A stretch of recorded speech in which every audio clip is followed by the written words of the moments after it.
ইয়া আইয়ুহাল্লাযীনা আমানু যকুরুল্লাহ।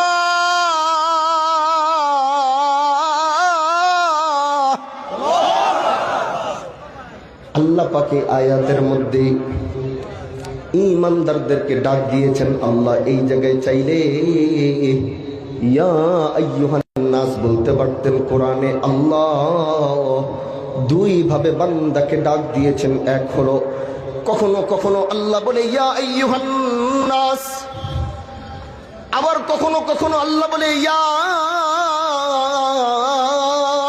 আইয়ুহাল্লাযীনা আমানু। যখন আল্লাহ বলে ইয়া আইয়ুহান নাস, তখন আল্লাহ দুনিয়ার সবাইকে ডাক দিয়েছে। তার মধ্যে হিন্দু বৌদ্ধ খ্রিস্টান সবাই রয়েছে। কারণ নাস মানে কি? আওয়াজ করে বলেন না, নাস মানে কি? আরো জোরে বলেন না, নাস মানে কি? আল্লাহ যখন বলে ইয়া আইয়ুহান নাস, তখন আল্লাহ দুনিয়ার সব মানুষকে ডাক দিয়েছে, যার মধ্যে ধর্ম বর্ণ সবাই রয়েছে। কিন্তু কখনো কখনো আল্লাহ ইয়া আইয়ুহান নাস বলে নাই। আল্লাহ তখন বলে ইয়া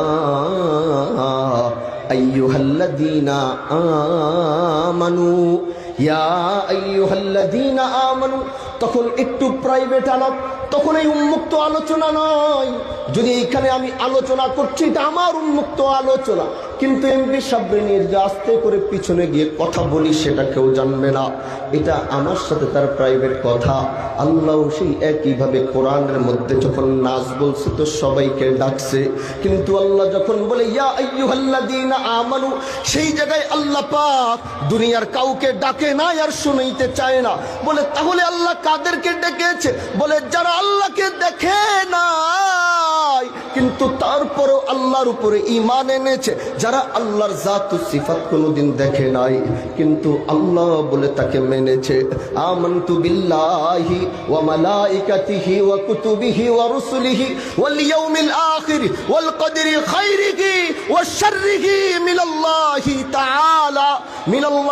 তাআলা ওয়াল বাতি বাদাল মাউত। যারা এক কার উপর ঈমান এনেছে? আওয়াজ করে বলেন না, কার উপর ঈমান এনেছে? এটাই মজমার আওয়াজ না, ঈমানের আওয়াজ দিয়ে। আল্লাহর নাম বলতে হলে ঈমানের আওয়াজ দিয়ে উচ্চারণ করবেন। বলেন না কার? আরো আপনাদের সংসদ সদস্য যখন কথা বলে দেখছেন কেমনে কথা বলে? তার ঈমানের পাওয়ার যদি এরকম হয়, আপনাদের তো এই ঈমানের আওয়াজ হলে হইবে না। এতগুলো মানুষ আল্লাহু আকবার বললে